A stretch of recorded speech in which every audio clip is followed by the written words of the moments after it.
you guys know who Bill Bratton was?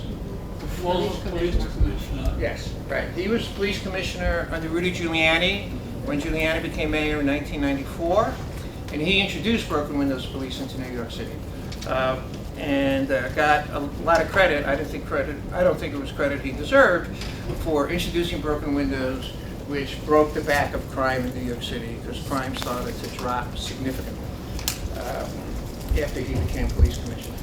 Giuliani, the scuttlebutt is Giuliani was upset because Bill Bratton was getting too much of the credit for the drop in crime, and Giuliani wanted the credit, so he pushed Bratton out. So Bratton was commissioner just for 2 years, 94 and 95, and he left in 96. And then when Bill de Blasio was elected mayor in 2013, his first appointment was Bill Bratton. And it was, in some ways, I was about to say surprise, some ways not a surprise. As you guys probably know, Bill de Blasio presents himself as a progressive, as someone who wants to create a fair city, as someone who's looking out for the interests of one of his basic constituencies, and one of his basic constituencies is low-income people of color in the city. His first appointment, though, was Bill Bratton as police commissioner. And interesting that Bratton was the only appointment that de Blasio made to a high-level position in city government that did not have a history as a reformer.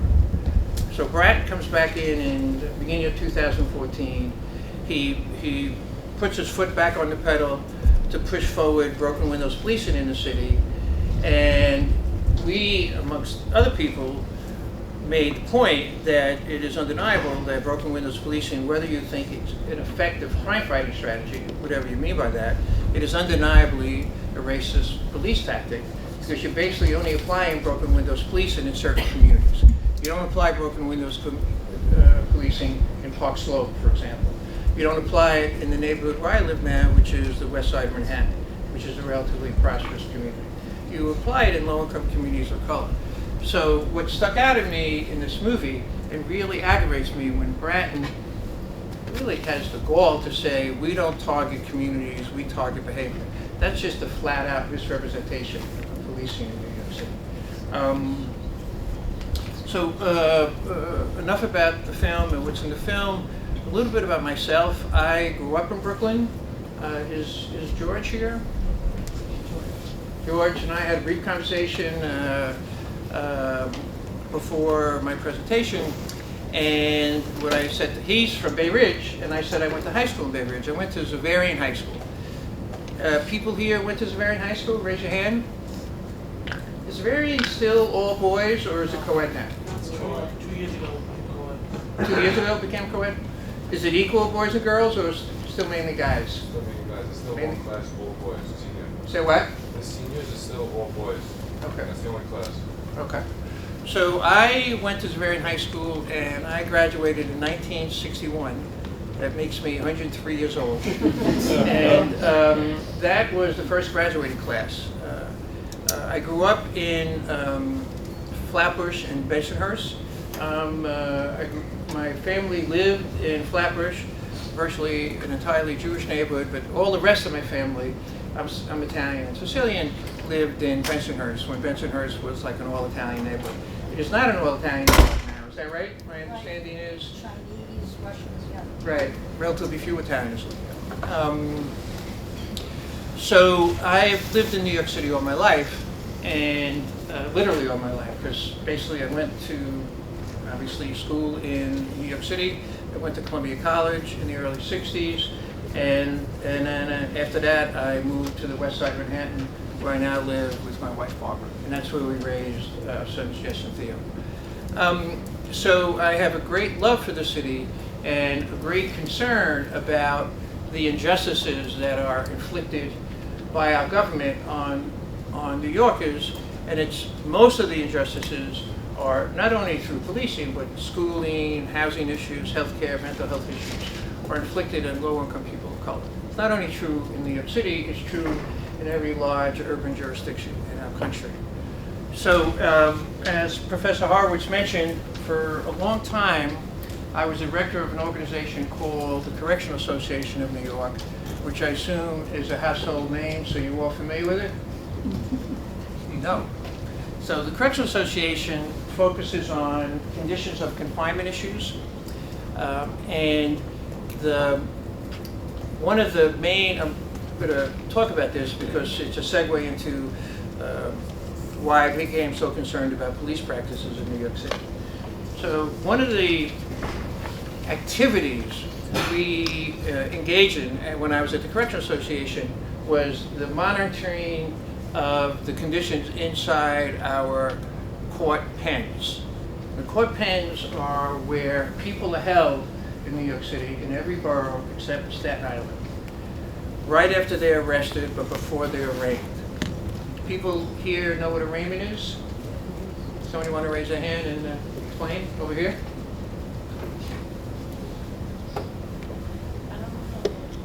Well, do your best.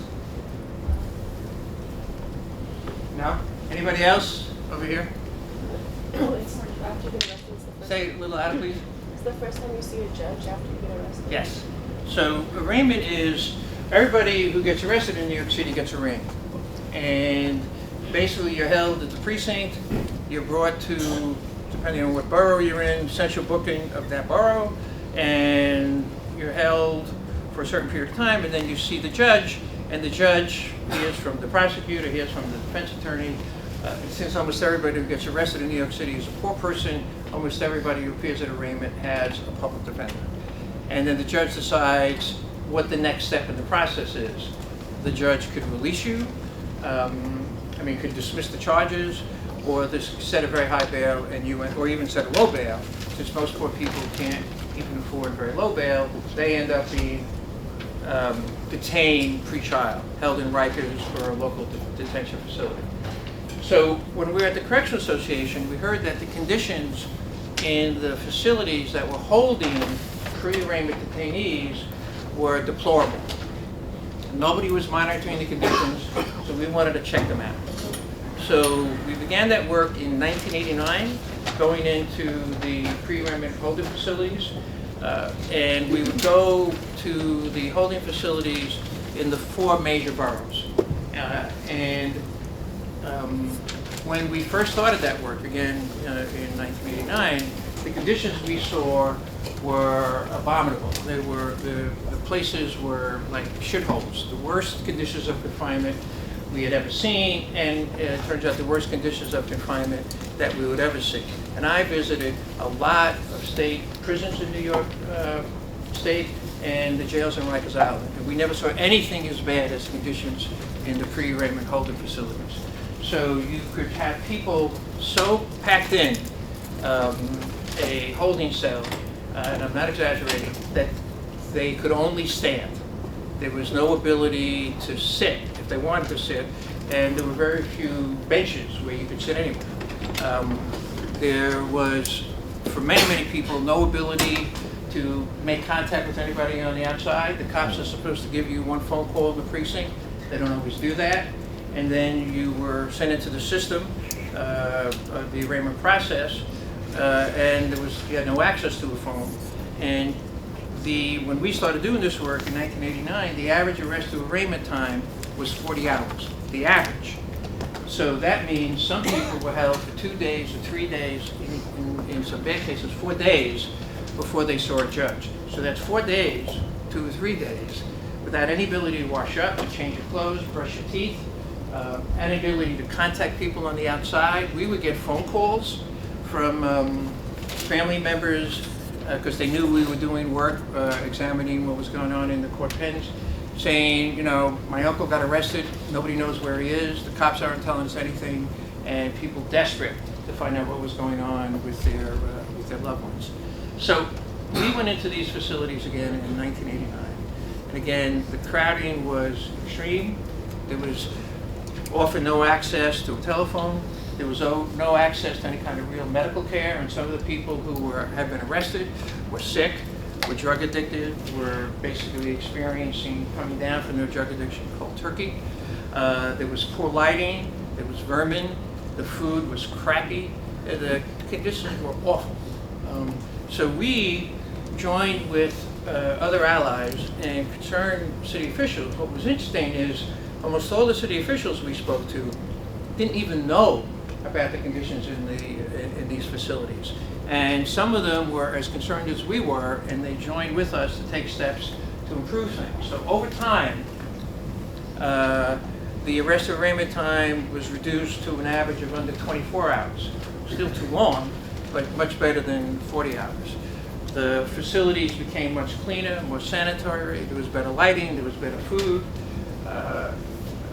There were better toilet facilities, so you could engage in acts of personal hygiene and privacy. There were phones put in every cell, so you could make phone calls to people on the outside. There were medical workers put in the facilities, so everybody who came through was screened. So if you experienced some kind of serious illness, whether it was HIV, coming down from drugs, tuberculosis, you could get treatment quickly. But there was one thing that did not change in all the years we did that work. And when I was at the Correctional Association, we did that work for over 20 years. Anybody want to guess what condition or what reality in these facilities did not change? Over here? The hole itself. Say what? The size of itself. I'm still not hearing you. The size of the hole itself.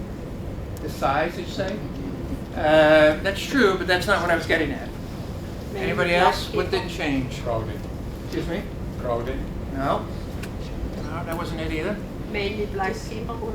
Say what? Mainly black people. Yes. So what did not change was the racial composition of the people who were arrested and locked up. So for example, anytime we went into, for the most part, anytime we went into either the Bronx, Manhattan, or Brooklyn court pens, let's say we went in on Thursday and 250 people had been arrested from the previous Tuesday. Out of that 250 people, 248 of the people we would see were black and brown New Yorkers. Consistently. Sometimes we would go in and we would see no white people. And so what we understood over time about this it's almost not even accurate to say disproportionate racial bias. It was almost exclusive racial bias. And the reality of it was that it was not an accident. And that was the thing that was the most disturbing to understand. Basically, it was a function of how the police department carried out law enforcement, where they deployed police officers, and what they told them to do where they deployed them. And the other thing we understood, and it's even more true today, is that most of the people we saw who were locked up in these facilities were not even charged with serious offenses. But at the Correctional Association, since our mandate was conditions of confinement, we didn't take this issue on head on. We were focused on conditions of confinement, working to repeal the Rockefeller drug laws, working to improve mental health care and health care inside the prisons. We didn't take on the issue of police practices. So when I resigned from the Correctional Association in 2011, although there was a major outcry that I should retire, I decided I did not want to retire. I wanted to continue to work on issues that I considered to be important and neglected. And I, along with a number of other people, founded the Police Reform Organizing Project, or PROP. I want to stop there for a minute because I want to go over the format for today. So I should speak till about when? You can either, if you want, you can start a conversation now, or you can speak for 15 more minutes, and then we can. All right, so till like noon. it's 20 to 12 now. So why don't we figure that I will speak no more than 20 minutes, so I stop at noon. I have been known to babble on, so if getting to that point, Emily. I'll give you like a. Okay, good, thank you. So we started PROP in it's now like 7.5 years ago, and the part of the thinking in my mind and in the mind of colleagues and associates was we wanted to attack this issue because abusive and discriminatory policing was being ignored. And in part it's because nobody thought you could change it. Just give you one example of how this came across to me. When I was at the Correctional Association, we were organizing a campaign to promote repeal of the Rockefeller drug laws, mandatory sentencing laws that basically caught up in its net low-level drug offenders and sentenced them to prison for long, long periods of time. And it was, excuse me, deeply fucked up, marked by a stark racial bias. Didn't make any sense. And we initiated a campaign called Drop the Rock campaign. And we would have regular meetings of Drop the Rock. And it'd be a good group of people, 40, 50 people, racially diverse. And sometimes we would wander off the agenda and we would start talking about policing. And everybody who was African American or Latino at the table had a story of how they experienced it or loved ones experienced it. And it could range from just a bullshit arrested for something that you didn't even do, or just how they pushed you around, threw you up against the wall for no good reason, or even worse than that. But what was interesting to me, and I noted it in my head at the time, is that none of the people who were talking about it thought that it could ever change. That this is the way it was in poor communities of color since the beginning of time, and there was no way you would be able to stop abusive police treatment. We did believe we could promote the repeal or significant amendments to the Rockefeller drug laws, and that's why we're at that meeting. And part of the reason and it wasn't just what I was doing with Drop the Rock or other people with Drop the Rock, it was a whole collective movement promoting repeal of the Rockefeller drug laws, and eventually we were successful. In 2009, the state enacted significant reforms to the Rockefeller drug laws. But part of the reason people stayed engaged in that fight, in that movement, is because they believed they could be successful. They had hope. What I noted when we had these discussions about abusive policing, they'd complain about it and they'd moan about it, but you could tell they were just resigned to, they were going to have to figure out one way or another to live with this. And there's the famous talk that Black and Latino parents have with their children, particularly their teenage sons, about how you have to act or interact when you encounter a police officer. Barbara and I raised two sons in New York City, Theo and Jess, as I mentioned. I always worried whenever they were out at night, but I never worried about a police encounter and what might go wrong with a police encounter for them. It was not part of the reality for me as a white person, and it's not, for the most part, not part of the reality of any white people in New York City, but it is the heart of the reality for Black and brown people in New York City. So we decided at PROP that we wanted to focus on abusive and discriminatory policing. Up until that time, it had been an issue that was primarily ignored, and people didn't have hope to change it. But that began to change, not only in New York City, but across the country in America. Not having to do with our work at PROP, there were other forces at work. In New York City, there was a movement to end stop and frisk. Some of you at least familiar with stop and frisk and the movement to end it. Stop and frisk was a principal tactic of the NYPD when Michael Bloomberg was mayor and Ray Kelly was police commissioner. In its heyday, in 2011, for example, the NYPD reported making over 685,000 stops. That's almost 2,000 stops a day, 85 to 90% of the stops made of Black and Latino people. Clearly, starkly racially biased. There was a movement to end it. People took to the streets. There was a lawsuit, litigation that had started almost 10 years ago, and litigation often takes a very long time, but it was coming to a conclusion in 2011 and 2012, and the court found that stop and frisk as practiced by the NYPD was illegal, unconstitutional, and should stop. So there began to be a lot of attention on abusive policing. I should not forget. And one of the main factors that drove that attention were the videos. The most famous video, notorious video that took place in New York City, and my guess is all of you have seen it, was the cops' attempted arrest of Eric Garner in Staten Island in the summer of 2014, how they piled on him, how they ignored his saying, "I can't breathe," 11 times, and they killed him.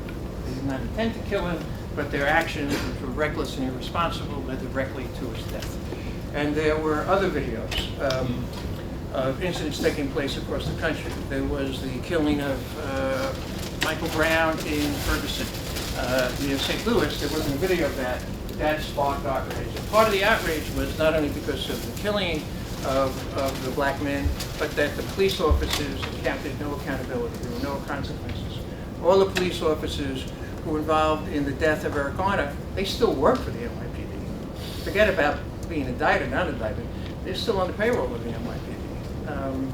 So the issues began to get a lot of attention, and one of the things that's striking to me in terms of my political consciousness about these things is with all the attention they've gotten and all the speeches and the Black Lives Matter movement and the videos where people see explicitly what cops are capable of doing.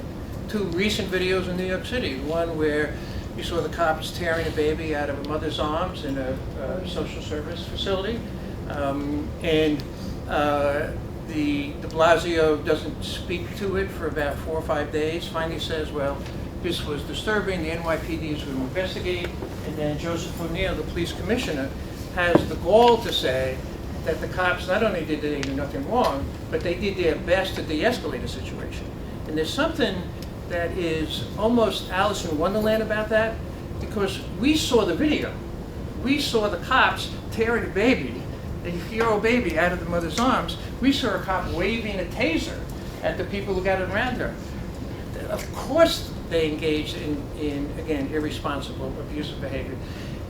In a better world, the city would have fired those guys immediately, instead of saying they did a good job in de-escalating the situation. So there is the reality that these issues have gotten a lot of attention. And the reality is that nothing really substantial has changed on the ground. The main activity of the NYPD is still quota-driven broken windows policing. It still targets on a regular basis low-income people of color, arresting them for relatively minor, sometimes flat-out innocuous activities that have been decriminalized in white communities. That is the same. Cops still, not only in New York City, but across the country, engage in violent, abusive behavior, sometimes captured on video, and there is no consequences for those cops. That's the stark, grim reality of the issue. Want to talk just briefly about what PROP attempts to do to expose the problem and hopefully shift the political climate so eventually the politicians in power would take steps to end it. The prime activity of PROP is our court monitoring project. And what that involves is representatives of PROP. Myself, volunteers, have Marzine Alam, one of our volunteers and interns, sitting on the side. She's wearing this spectacular t-shirt. You want to show people the t-shirt? Thank you. We sell that for $20, but for you guys, we would give it to you for $19.95. So what we do in the court monitoring project is we go into the arraignment parts, which again is the first time people appear before a judge. The advantage of that, what we're doing is, in effect, doing field research, observing and reporting on NYPD arrest practices. So everybody who gets everybody gets arrested in New York City has to be arraigned. So if you go into the arraignment parts in the 5 boroughs, which we do on a regular basis, and we've been doing since the summer of 2014, you will have a very good idea of what NYPD arrest practices are. And the part of the reason that we're doing that is we want to be able to effectively counter whatever kind of spin the NYPD and City Hall is putting on what they're doing, how their policing has changed since de Blasio became mayor. We're doing neighborhood policing now. We're collaborating. We're talking more with the community. When in fact, we're doing more training. We're doing implicit bias training. And in fact, they may be doing some of those things, but those are really tweaks around the edges. The fundamental approach to law enforcement in New York City by the NYPD does not change. Just giving you a quick example. I have a radio show on WBAI 99.5 FM, 6:30 Thursdays nights. You should all listen. Before we do the radio show, we do court monitoring in Brooklyn, because the criminal court in Brooklyn is only 10 minutes away from the BAI studio. So the last 2 times we've gone in, we've seen 34 cases. Every one of those cases involving a New Yorker of color. 100% of those cases. The vast majority of those people walking out of the courtroom, the vast majority of those people not charged with a serious offense. The cops arrest people in New York City for suspended license, for petty larceny, for something called contempt, something called trespass. They're still arresting people, although in smaller numbers, for marijuana possession and phampation. And again, those arrests are targeting particular communities, particular people. A number of the people that we see arrested are clearly mentally disoriented and probably should be getting some kind of mental health care, but what the city gives them in effect is an arrest and a confinement for 24 hours as you await arraignment. The court releases practically all the people that get arraigned in New York City. And one of the reasons we emphasize the number of people who get released is that we're challenging the claim that these practices, these broken window practices, contribute to public safety. Well, if you're trying to get a public safety gain out of arresting people, what kind of gain do you get if you're releasing them within 24 hours back to the community?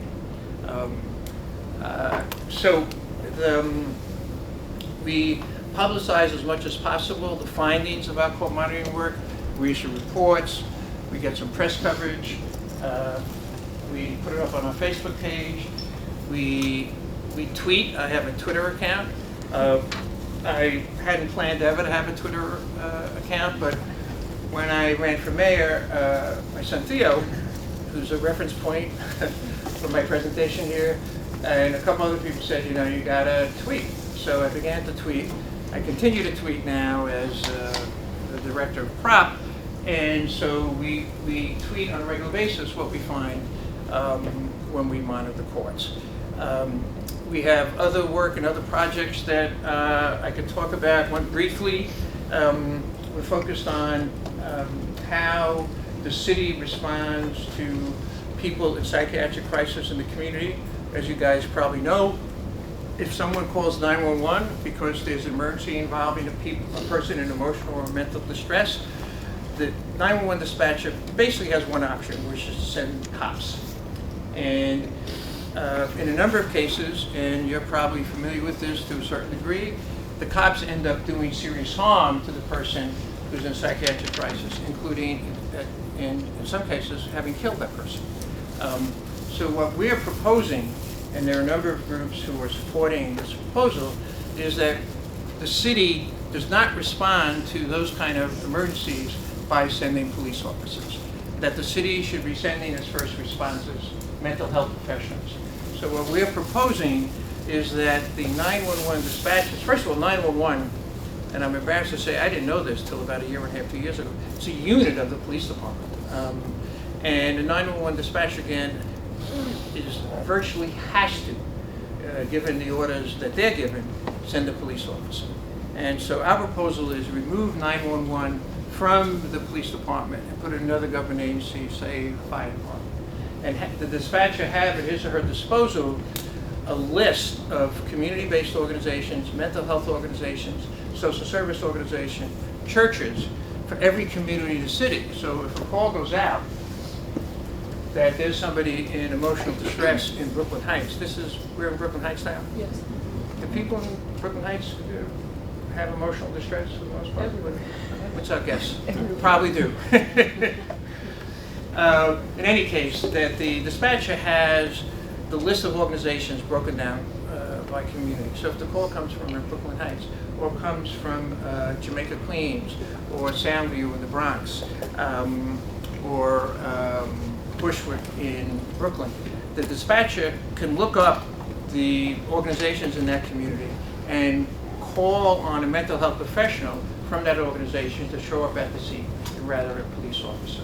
So our attempt there is, first of all, provide a better and more sensible response to people in psychiatric crisis. But we're also getting at, and I think I'll close on this note, it's about 5 to 12. We're getting at what we consider to be the dark heart of the problem, and what we consider to be our fundamental proposal for real reform.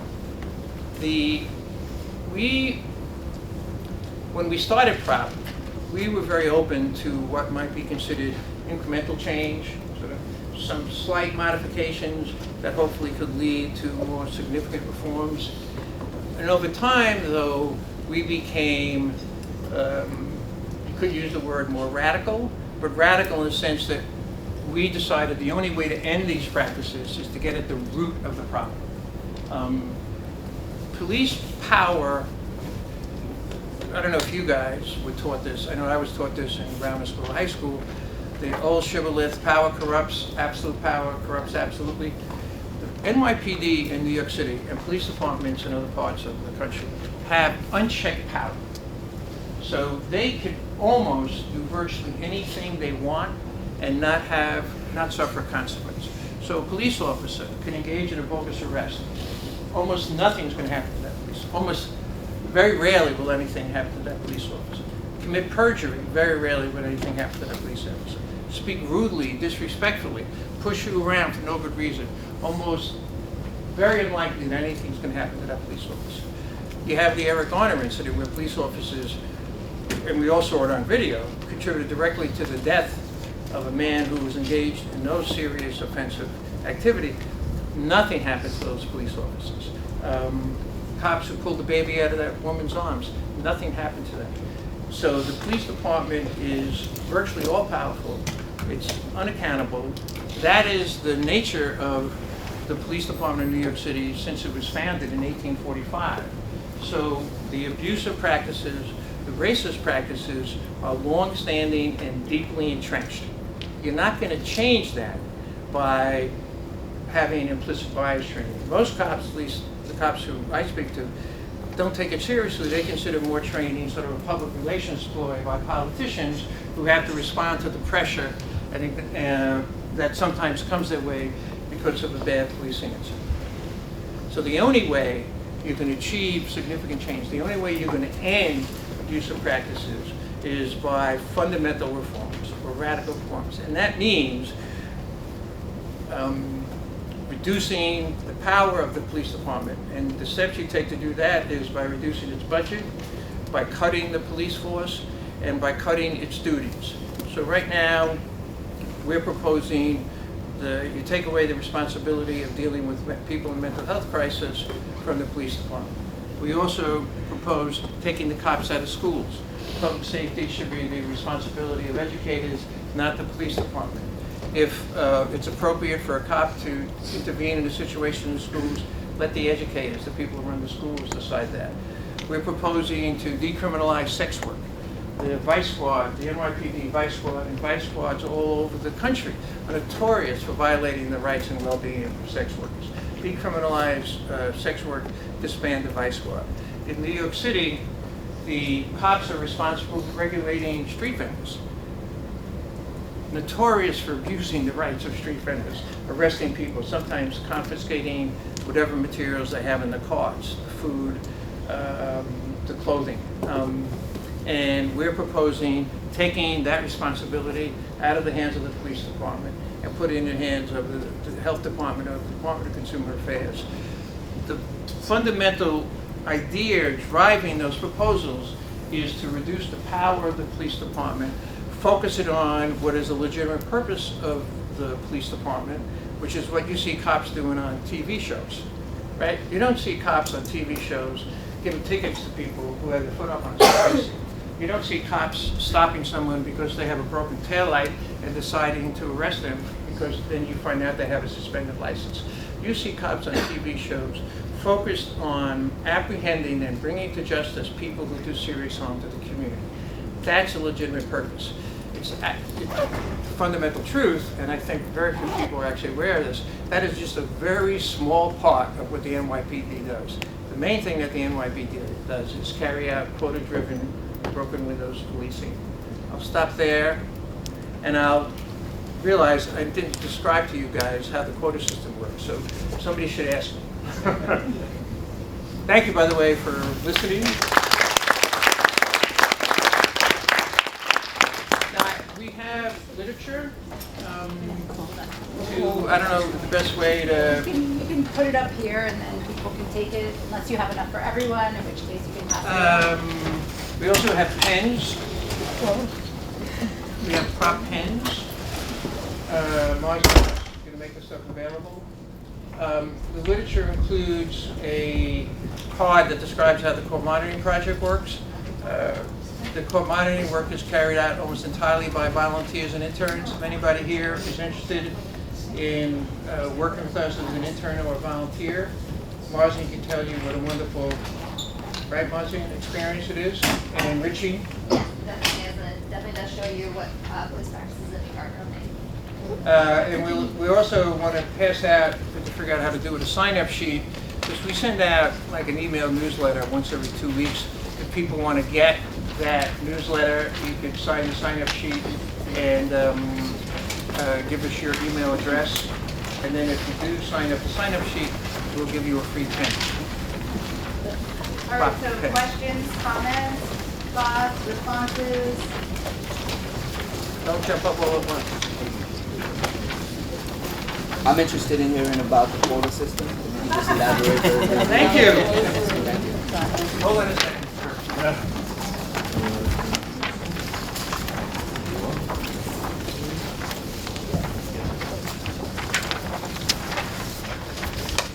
We give you a free pen for asking that question. Here you go. I want to point out that I know I've been talking mainly about Theo, but you see the logo, the prop logo? Yeah. That's designed by our other son Jess, who's a graphic designer. Awesome. Anybody else want a free pen? All you have to do is sign the sign-up sheet or ask her whatever. Good question. So the quota system, the way it operates in New York City, and I think most urban police departments have a quota of some kind or another. It's basically, and it's not written down. There's no directive because quotas are illegal.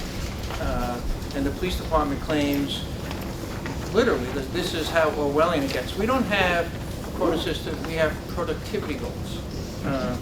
But basically, particularly in precincts that are located in inner city communities of color, there is a number that the cops have to make in terms of the number of arrests, the number of summonses, the number of stops they have to make in a given month. And the cops' performance is measured on the basis of those quotas. So cops know that they can't get a good job evaluation, they can't qualify for a promotion unless they're making the numbers. And cops who don't make the numbers will get sanctioned by the department. So a couple of things that we've learned, that I've learned talking to police officers.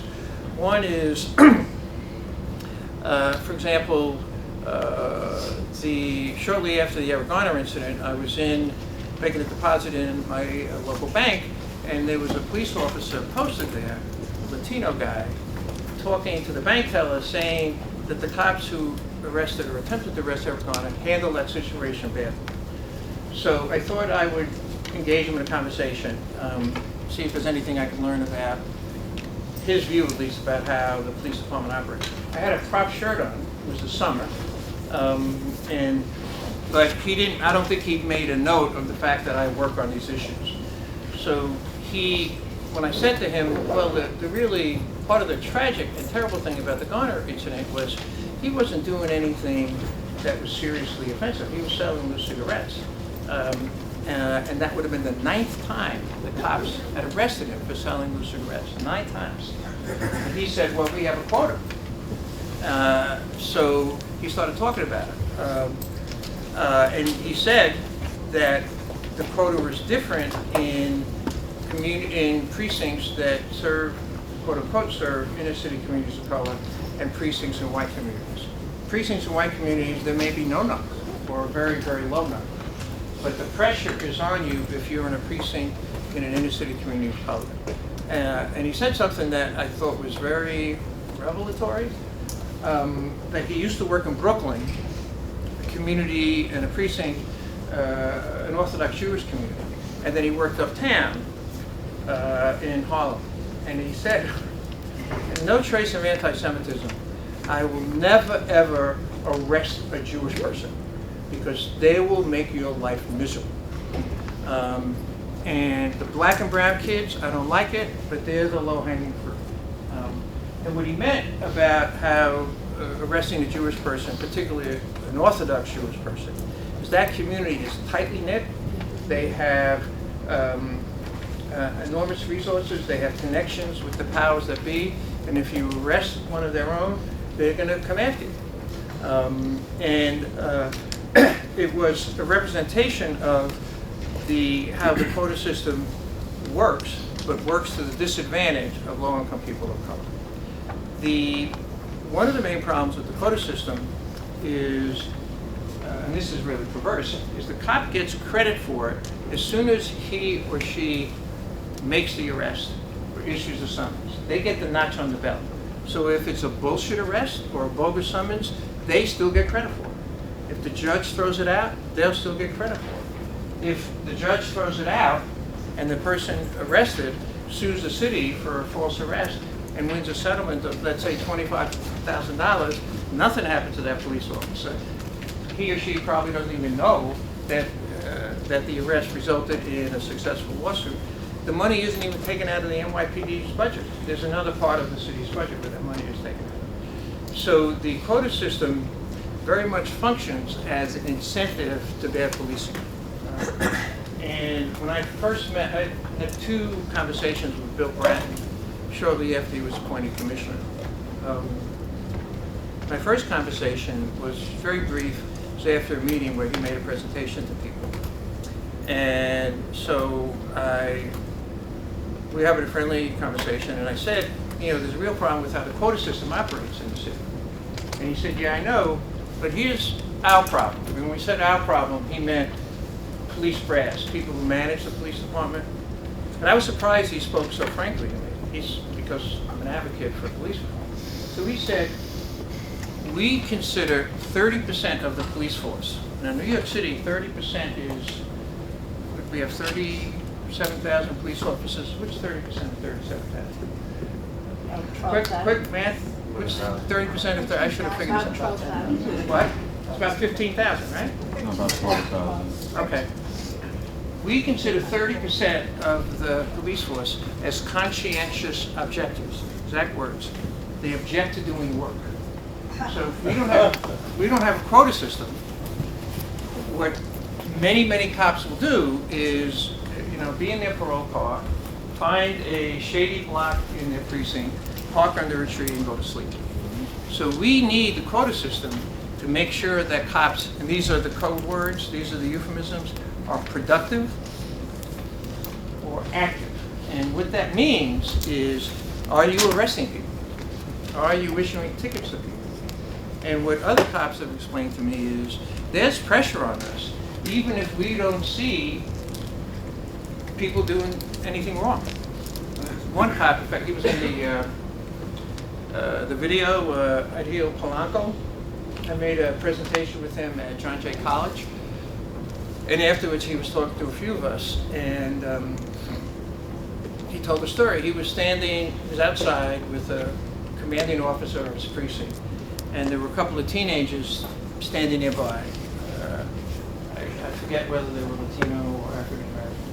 And the commanding officer says to him, arrest them. And Polanco says, why? They're not doing anything wrong. And the commanding officer says, arrest them, we'll figure out what to charge them with later. And Polanco, as he presented it, he did that, he arrested them. But he basically said that was the last time I was going to cooperate with that kind of police practice. So he became, for want of a better term, a whistleblower. He began to speak out against the quota system. And what they did to him, the police department, is they assigned him to a precinct, and this is called transportation therapy.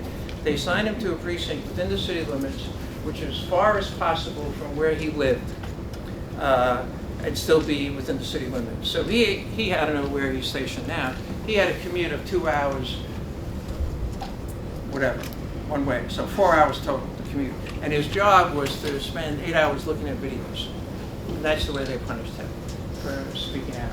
He also said to me, this was a personal conversation, and this was very, again, illuminating to me. He was criticizing the quota system. If I break up a fight between two boys and send them home, I don't get any credit. If I happen to help deliver a baby in an emergency, I don't get any credit for that. If I give out a seatbelt ticket, I'll get high marks. And what he was in effect saying is that the way the quota system works flips on its head what most people think of as good policing. And so when we try to capture in a phrase how bad or how twisted NYPD policing is, we say quota-driven broken windows policing. I assume you guys know what broken windows is. I mean, it was in the video. You guys have a rough understanding of broken windows and what it means? Somebody could ask. I think George has a question. So in the video, they said a possible solution would be removing the wall. But do you think removing I'm the saying wall, it would be what? removing wall from certain communities, like the overwhelming presence, don't you think that could promote anarchy and crime within those communities? Well, I'll say one thing. We don't have a problem with police arresting people for serious offenses. And we know that in inner city communities, street crime is probably more prevalent than it is in prosperous communities, whether they be white or black communities. Our problem is the cops aren't arresting people for serious offenses. I mean, for the most part, they're arresting people for sitting on a stoop and blocking entrance to the building, carrying an open alcohol container, something called aggressive begging. So I'll tell you one other quick story. A guy I know who works in the field went to a community meeting. I think each precinct every month has a community meeting with representatives of the community. And there had been, in this particular community, They're called precinct community councils, thank you. and everybody should belong to theirs. Thank you. A serious crime had been committed that the community was very concerned about in a particular corner. I think it was a neighborhood in Brooklyn. And so people asked the captain of the commanding officer, what are you guys doing about it? And he said, well, we're summoning like crazy. In other words, their approach to dealing with that crime was a broken windows approach. It was just giving out a lot of tickets to people. And people in the community said, why aren't you investigating that crime? And I think what's happened with broken windows policing, and this is almost in defense of it in the minds of cops, that they think that's effective. And the problem is the impact on the community. Similar to stop and frisk. A lot of the police brass thought stop and frisk was an effective police tactic. But it was doing harm to people. It was violating people's rights. It was creating enormous antagonism between the community and the police. I'm convinced, although Ray Kelly, who was the commissioner at the time, and no police chief, no high-level brass could acknowledge what the purpose of stop and frisk was. I'm convinced that the purpose of it in their minds and how they justified it is, if we engage in stop and frisk on a completely random basis, we are stopping people involved in suspicionless activity, mainly black and brown people. That will send a message to young black and brown men in the city, is if we stop you and we have nothing, you have nothing on you, it might be a miserable experience and we might speak rudely to you, but we're going to let you go. If you're carrying a weapon or if you're carrying drugs, then we're going to arrest you. So you better think twice before you leave your apartment about carrying a weapon or to having drugs with you, because you just may get stopped. I think that's what their thinking was about how stop and frisk would be an effective public safety strategy.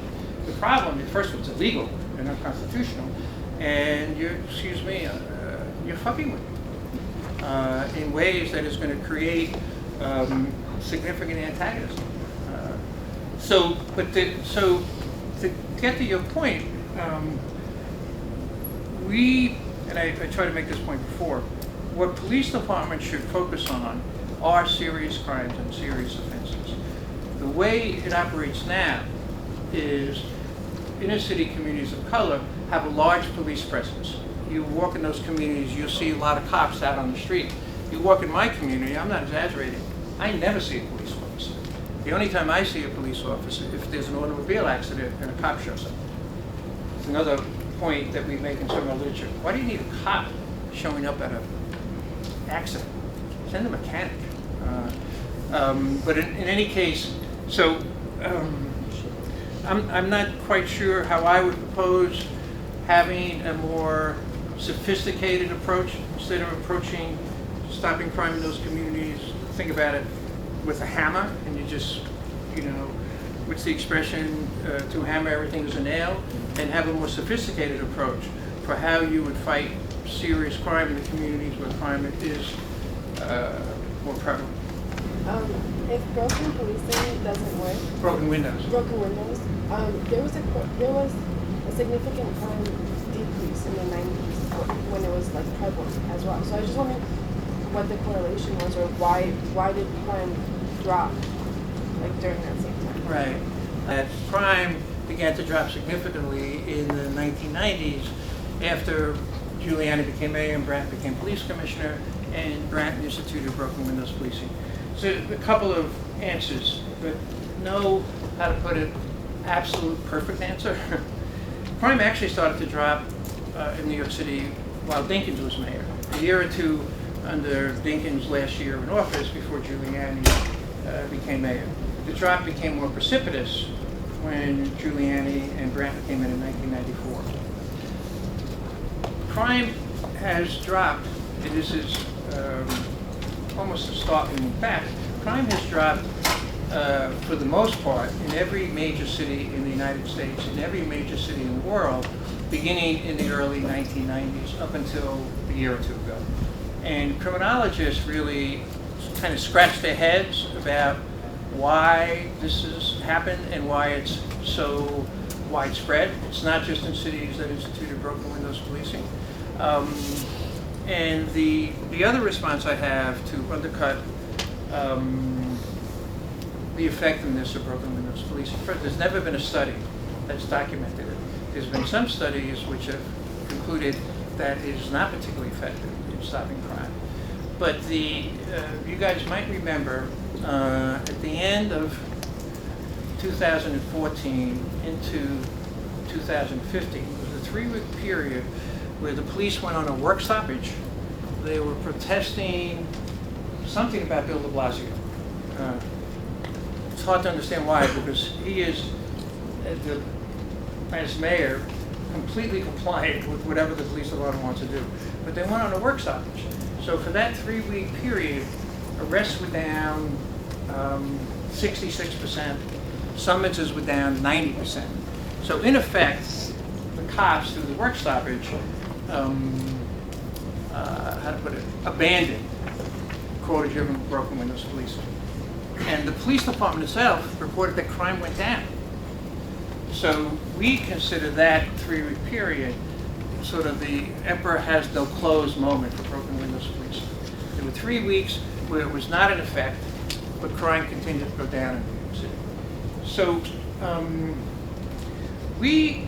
my thinking, I should say, because there's, I think, a lot of different thoughts about this, but one of the problems that I have with the analysis of why crime has gone down in New York City and other places is the researchers always seem to be looking at public policy. What different steps did we take, particularly in policing, that contributed to the drop in crime? My view is policing is just one factor in the incidence of crime. There are many other social and economic factors that are function to help explain the incidence of crime. And in New York City, I think one of the factors, and this is completely impressionistic and idiosyncratic, it's called the little brother syndrome. I think most of us are familiar, either historically or because you lived in our time, with the effect of the crack epidemic on the city and how crime, there was a big spike in crime. during the crack epidemic. And I think a couple of things, crack epidemic, is that the right word? Whatever. There's a couple of things that I think were happening. One is, again, the little brother syndrome, where the younger children were seeing what crack did to the adults in their lives. And a lot of them made the determination, I'm not touching crack. I might smoke a blunt, marijuana cigarette, I'm not getting involved with crack. So it was actually, part of the reason that crime dropped was because people's behavior changed. And not because of necessarily any kind of public policy, is that people in those communities didn't want to have their life wrecked by their involvement with crack. I think another factor, and there are other academicians who put forward the same theory, was the other factor for the big spike in crime was the breakup of the mafia. An unintended consequence was the mafia used to control the drug trade. And when it controlled the drug trade, there was very little violence associated with the drug trade. By the 1980s, the mafia was very, very weak. And when the crack drug trade hit, there were a lot of independent entrepreneurs and small groups engaged in it. And there were pretty fierce wars among those groups and among those people that by the mid-1990s had dissipated, in part because fewer and fewer people were interested in crack, and in part because some of whoever was going to be the powerful force in control of the crack drug trade had been established. So I think those are other factors. I think open enrollment at CUNY College was significant. If you go to, and I do it on a fairly regular basis, go into the CUNY campuses, you'll see such a wide diversity of people attending those colleges, having an opportunity to get an education and to engage in, for want of a better term, a straight life. So I think there are a number of factors that help explain it. And the other thing for me, and people who disagree about this, broken windows theory doesn't make sense to me. There was one high-level police officer who famously said, who was very skeptical about broken windows, he said, you know, the murders and the rapists aren't going to leave town because you wiped the graffiti off the subway signs or because you're arresting beggars. So I don't see the connection just from the standpoint of my thinking through it on a logical basis. But so that's my best response. So let me also put it this way. The broken windows policing is undeniably racist. So it's deeply immoral. It violates, you could say, the founding principles of our country, right? Equal rights, equal opportunity, equal protection. It doesn't operate that way. You know, America, it wasn't like we have the presumption of innocence, but not if you're a poor person or a black or Latino person. But that's really the way the criminal justice system functions right now. And that's, even if we thought it was effective, sometimes I give an example, sorry, I know I'm going on about this. If my sons were sometimes difficult to discipline. This wasn't a particular issue. Let's say they were cursing at the dinner table, and I couldn't get them to stop. So then I broke their arms. They would stop. But that's bad parenting. So to judge effectiveness simply by crime numbers is, I guess, a shallow way to evaluate what you're doing. So you obviously think there needs to be reform. Say, I'm sorry? You obviously think there needs to be reform. Oh, yeah. And yeah, and I think that's fair. I disagree with you, but doesn't matter though. But remember, we're on the 4th floor, so if I push you, you can... Exactly, that's right. I did look at your Twitter page, however, and you have said things like F the police department and cops will be cops. How do you explain that kind of reckless rhetoric? Well, what I'm saying is there's usually a context. Do you follow me on Twitter, or you just... I don't. I just looked it up. And, all right, well, I think you should follow me. Lots of vulgarity. I said, I think just this morning I said cops being cops. January 29th, you said F the police department. And I say F, you obviously say. Right. Yes. You're not willing to say fuck? No, I'd rather not. Okay. So, and what was the context of saying that? The context is that somebody said that they're not going to prosecute marijuana-related Oh, crime yeah, it was anymore. Baltimore, right? Right. So how do you explain that kind of Well, rhetoric? And do you think that's my productive? point is that it's my judgment of a lot of other people, that police departments, their public positions on issues relate not to what's better for society or better for the people in the city, but from what they consider to be their institutional interests. So that's why, for example, I'll get to the marijuana. So that's why, for example, when you have police departments investigating abusive policing, that's a mockery of what the process should be. There should be independent investigation of abusive policing, because the police department is going to see its interest in exonerating police officers because they think that even one cop looking bad makes them look bad.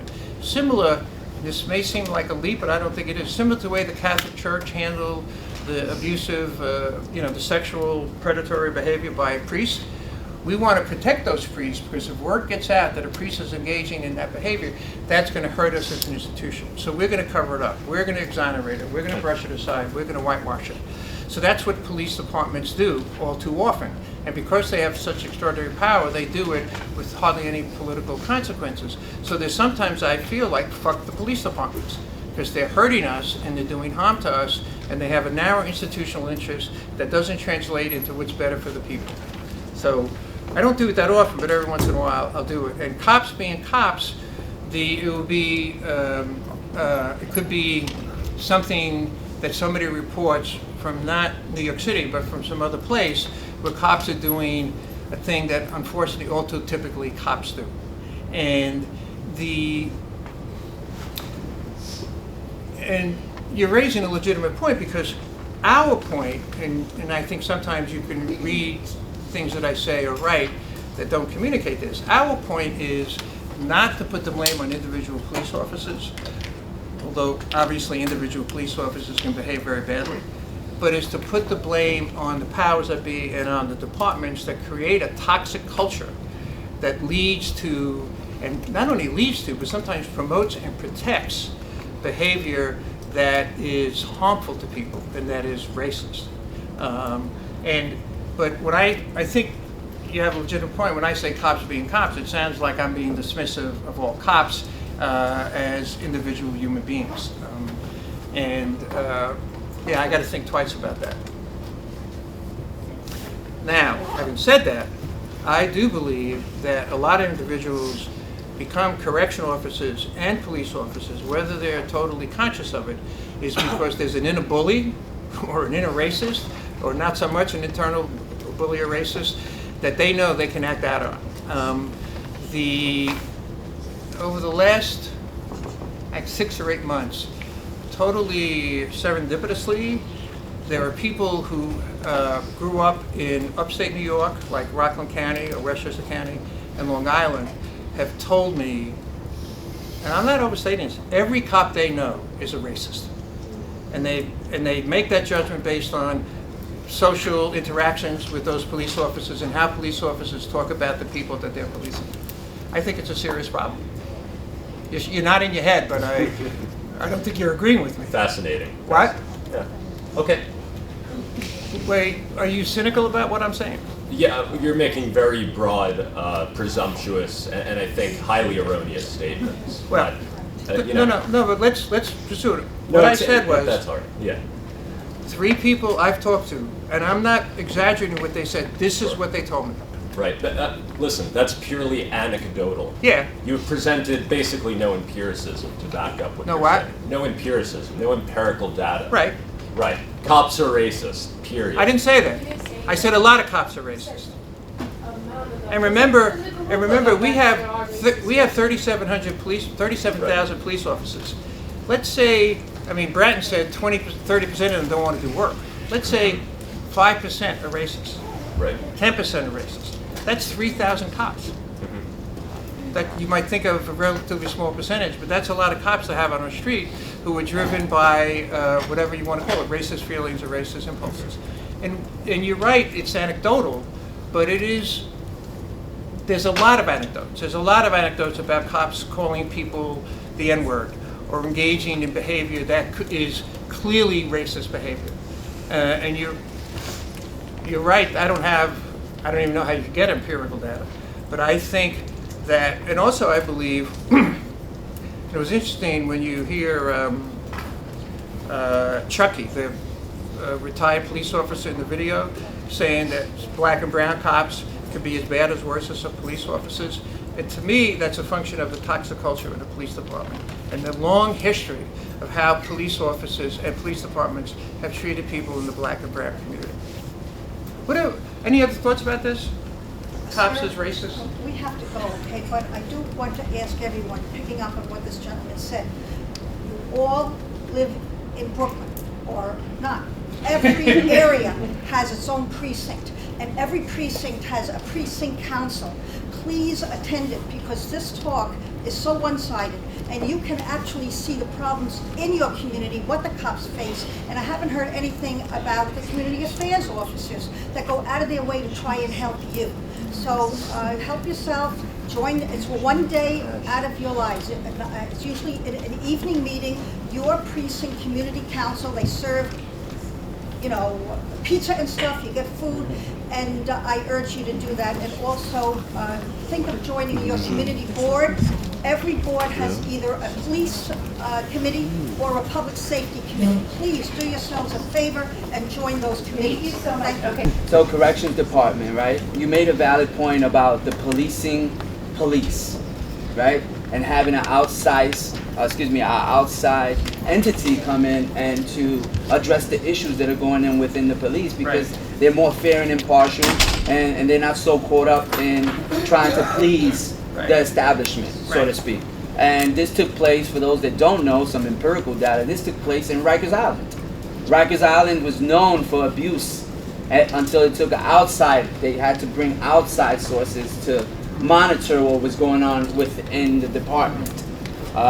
Another thing that you brought up that's very interesting to me is that Rudolph Giuliani was responsible for breaking up the mafia, right? One of the people, yeah. Well, one of the people who was responsible, right? Mafia was but he established himself. He established himself under that banner. Right. And then William Bratton was also in the early 90s, I believe it was in 1990, there was a group of kids who were arrested for stabbing a tourist who was here for a tournament. Right, I remember. Yeah, right, and this was a very big case, and this allowed the police department to put in a request for more funding.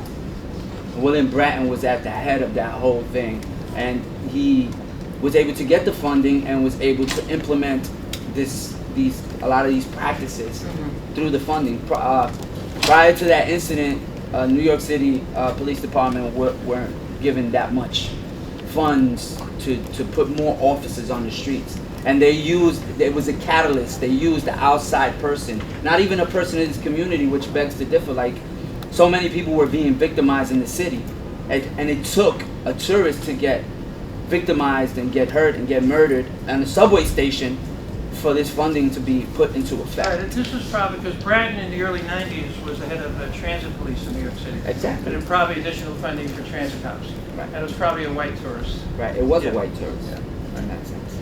So those are facts. Another fundamental truth is, and I say this obviously as a white person, that white people's experience of the cops is almost completely different than the experience of people of color and the police officers. I told the story of how I never thought that I had to give the talk to my sons when they went out, and I've literally never talked to an African American or Latino parent who hasn't had that conversation with their children, particularly if they have young sons, about how you have to be wary of cops, be careful of the interaction with the cops.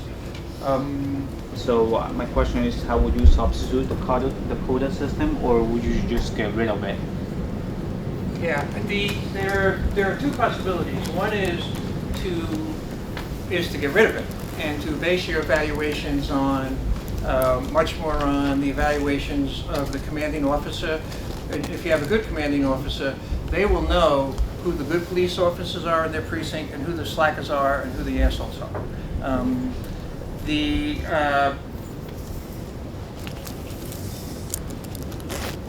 Trying to think of how to answer it relatively quickly.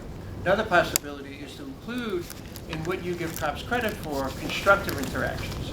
Like an example that I sometimes give, and I will give now, is if a cop finds a homeless person sleeping under a stairwell in a public housing project, if that cop brought that homeless person to a local church or to a shelter, the cop gets no credit.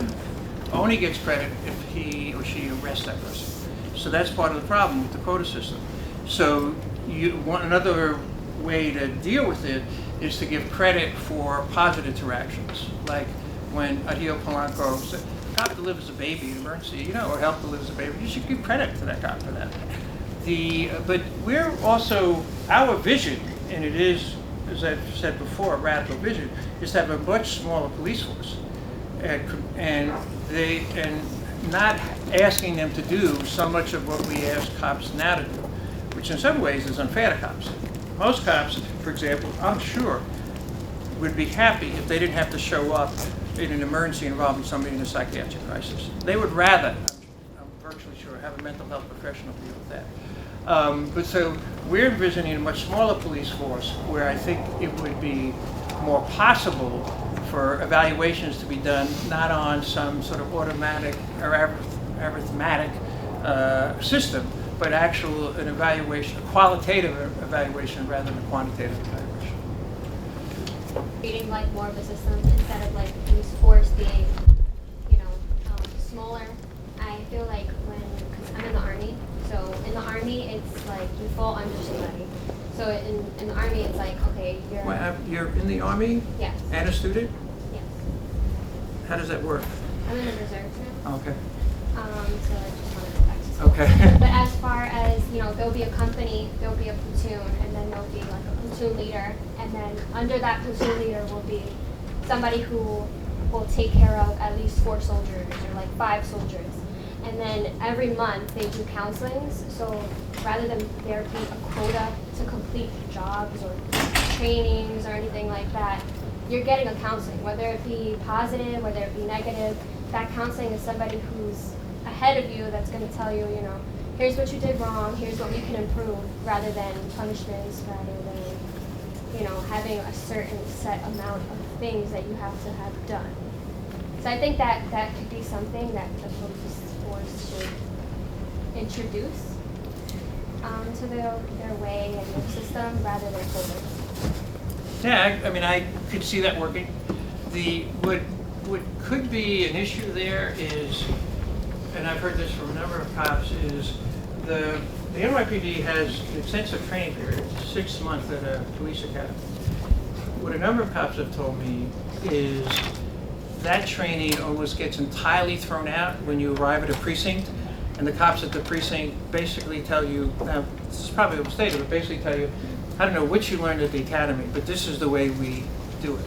I'll tell you a quick story in that regard. It goes to the quota system issue. Another cop who's spoken out and been a whistleblower about the quota system, his name is Edwin Raymond, and he goes by Raymond. He's gotten a fair amount of press coverage about speaking out about the quotas. So he and I met, the first time we met, he was telling me about his experiences. And so he went through the police academy, and he was a very idealistic young man. He wanted to serve the community. He wanted to help people. And he was assigned to transit, and it was either the first day or an early day. He and a bunch of the other rookies were brought to a police station, and they were put in a room and just basically behind the door in that room, and there was a slat that they could look out of, and they were waiting for someone to try to jump a turnstile. So somebody tried to jump the turnstile, they rushed out and they arrested that person. And Raymond is telling me, he's thinking, what are we doing? This to me isn't what police work should be. But he said to himself, he said, well, maybe they're just showing us how to arrest people. And he said, but no, after we made that arrest, we went back into the room waiting for somebody else to try to jump the turnstile. And he said to me, he had arguments with his superior officers saying, that, what I just mentioned, this isn't like good police work. I'm not serving the community. I'm basically waiting wait for a poor person, probably a poor person to jump the turnstile, and then I arrest them. Why don't you have me stationed in front of the turnstile? One, very few people are going to try to jump the turnstile if I'm standing in front of it. And also, if a problem develops, I can do the work that a police officer should be prepared to do to respond to whatever that problem is. And his commanding officer, and he has them recorded, saying, no, we want the numbers. This is what we want you to do. So my concern would be how you make the system that you're suggesting work. Certainly on paper, it seems like a good idea.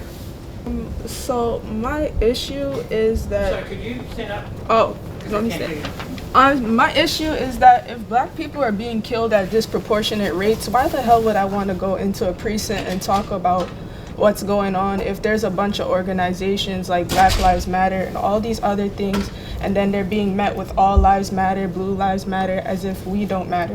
Why does that make any sense?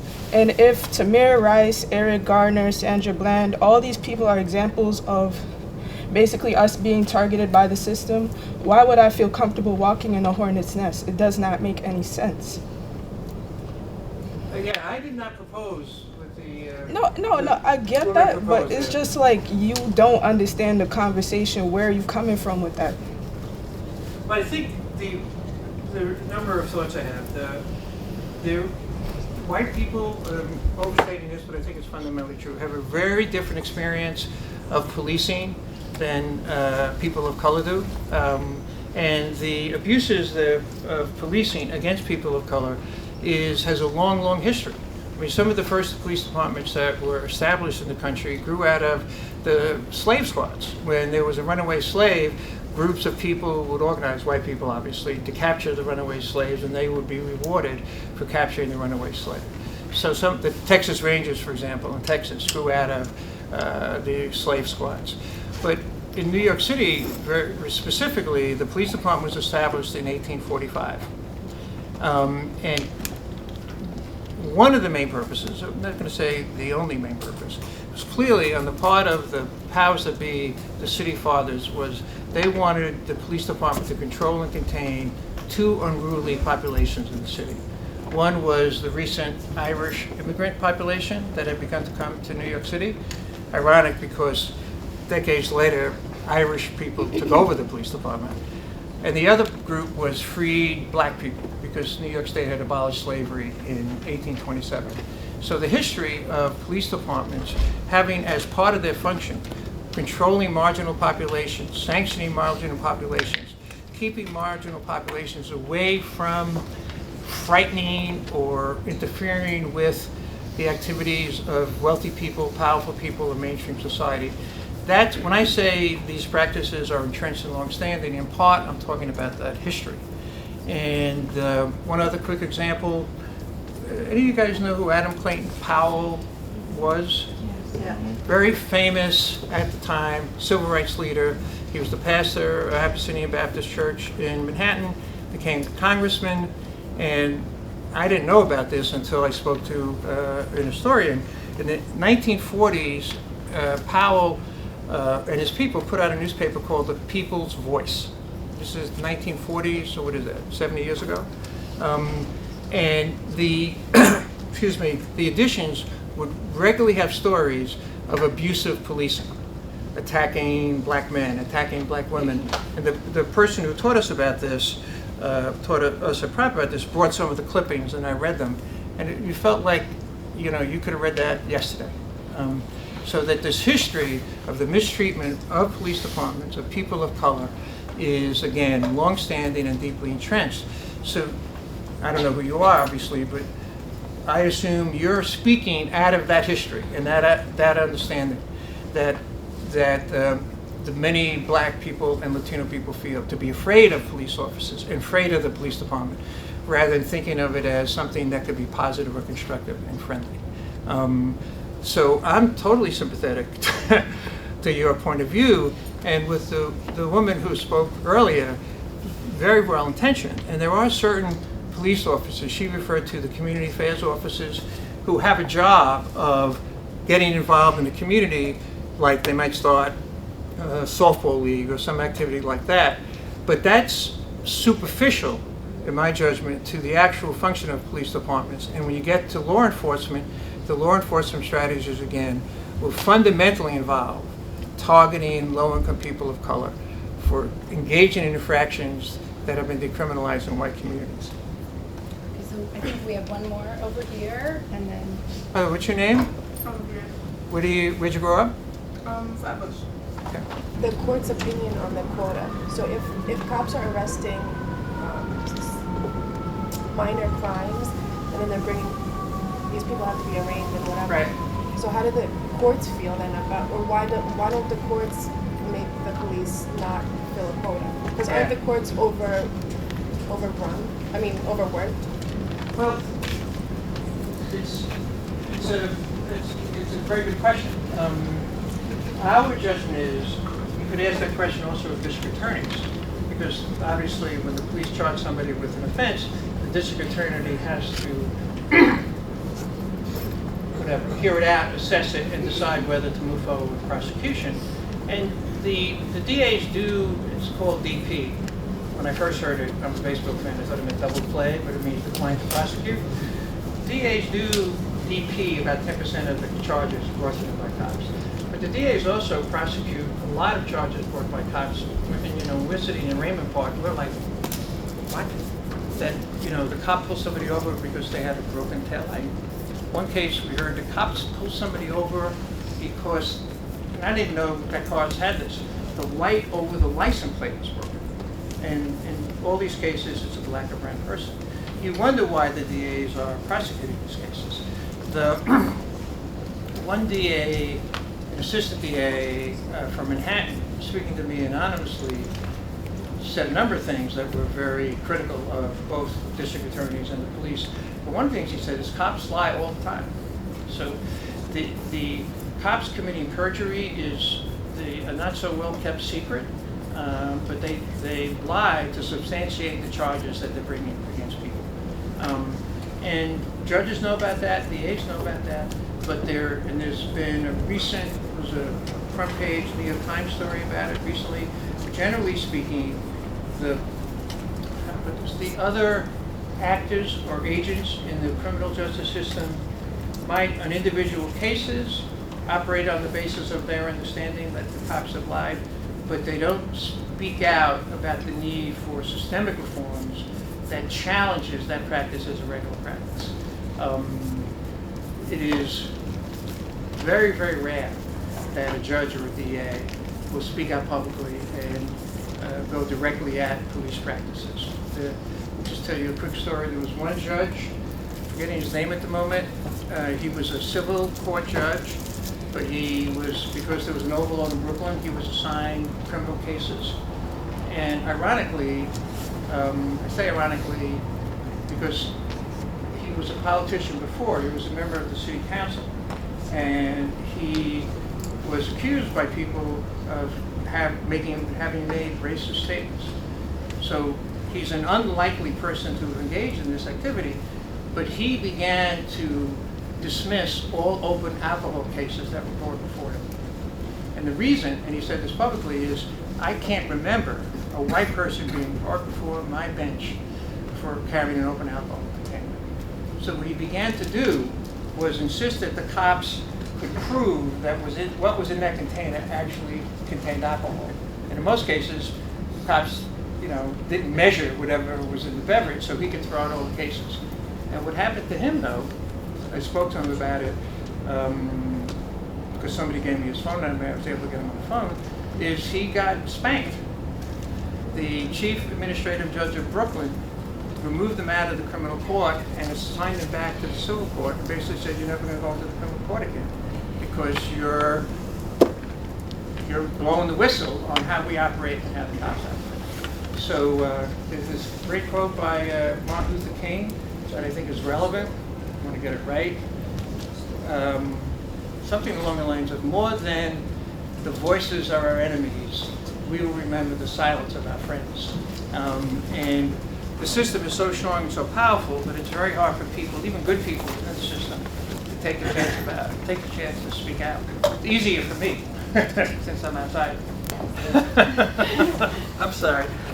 To me, is asking the question is, if I'm very skeptical about the value of training, and most officers don't take it seriously, so what steps would I propose to eliminate racism within the police department?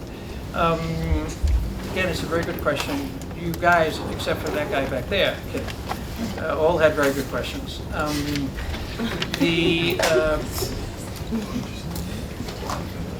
That's very challenging, and Chris is.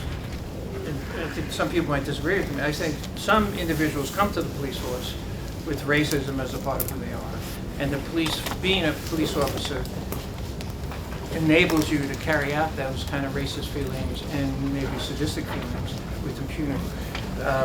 And I think what also happens is some people come in to be a police officer very well intentioned, and being a police officer will, induce them to engage in racist behavior that they would not have if they hadn't been a police officer. Sorry, I'm going on a little bit long about this. Are people familiar with the Stanford prison experiment? All of you, or you familiar with it? And you remember the takeaway to the Stanford prison experiment is you put, related to prisons, but you put people in certain roles and they will begin to behave in sadistic ways that if they had not been in that role, they would not have acted that way. And that's the same, in my view, same thing with being a police officer, when you're all, excuse me, fucking powerful. And so our judgment about getting to the question you're raising is basically how to eliminate racist policing. There's two things. Not everybody agrees with this. I don't care if an individual police officer is racist. What I care about is if they behave in a way that's going to hurt black or brown people. So I don't care what's in your heart. I care is how you act. I don't know if you've seen, occasionally there'll be an interaction where a politician calls Trump a racist, and the reporter says, but in his heart, is he a racist? We don't give a shit about what's in his heart. What we care about is how his policy and practices hurt black and brown people. So he supports racist policy and practices. It's not a personal thing, it's a policy thing. So what we would aim to do is to create a police department where the kind of toxic culture that persists now no longer holds sway. And what that involves, and this is what I was talking about before, is significantly reduce the power of the police department, because in our view, part of the toxicity comes from their having absolute power. And I really am going on about this. I saw a quote from Abraham Lincoln on my Twitter this morning, where he said something like, most people can handle adversity, but the true test of a person's character is when you give him power. And I think there's a lot of truth in that. I remember, I haven't had great power, but when I ran the Correctional Association, I had power, particularly over the staff at the Correctional Association. And I knew there were times I had to be very thoughtful about a judgment I was making about a staff person, that I was fully respectful of that person and being fair and being whatever, fair and kind, and not making judgments based on whatever the institutional interests were.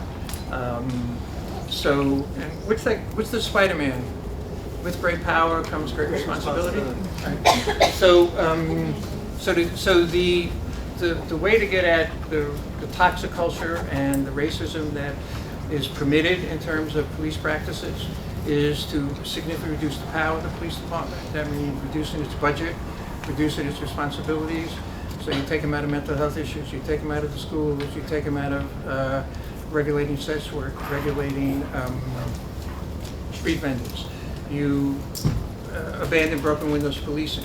You focus policing on the commission of serious offenses that actually do harm to people. And you also set up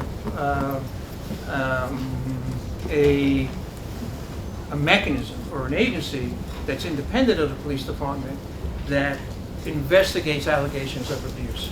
So you don't have a situation now with Dan Pantaleo, who was the cop who applied the chokehold that led directly to the death of Eric Garner,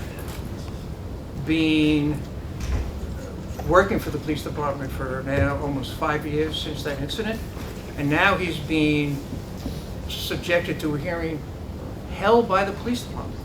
When you know that there's going to be a lot of pressure on who is controlling that hearing to make a ruling that's in the political interest of not what's right or wrong, but the political interest of the police department. There should be an independent way of investigating all allegations of abuse of policing, because that would send a message not only to the cops that this behavior is no longer tolerated, but the people in the community who will begin to feel, well, the government, the powers that be, are taking steps to protect us from abusive police. Is that helpful?